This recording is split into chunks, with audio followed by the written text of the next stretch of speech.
to the end of the class. One of the last things we need to learn is how to duplicate our entire site. We are going to use this plugin, the Duplicator WordPress migration plugin. I have found it to be the most useful. There are some other popular ones that don't allow you to have quite as much content, and so unless you pay for it, but this is a good free one. So install it and activate it. And once you do, you will see that it's down here in your dashboard. And so we are going to click on Duplicator and Packages. We're going to come to the right-hand side. We're going to create New. Now we're going to give it a name. And I am working on a student's right now. Backup Tate Creates.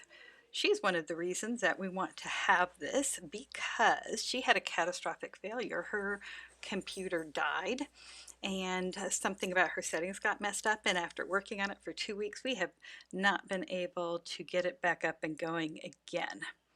All right, but there we have a name, and we are going to click Next. It's going to scan. All right, so here we are, and you can see most things are good. I do have one notice, so let's take a look at what that is.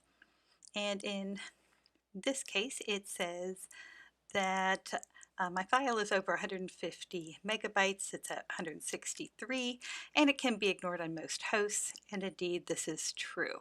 So I am not going to worry about that. We are going to close it up, and it is fine. And I am going to say yes, continue with the build process.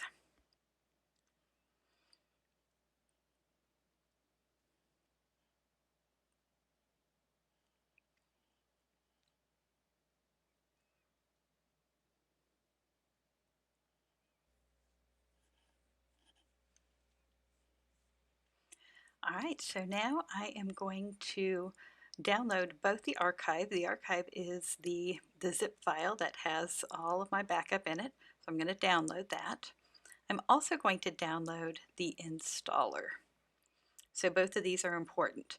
Now supposedly this is a one-click download, but I've had trouble with it, so it's supposed to install both, it's supposed to download both these things, but for some reason it doesn't work for me.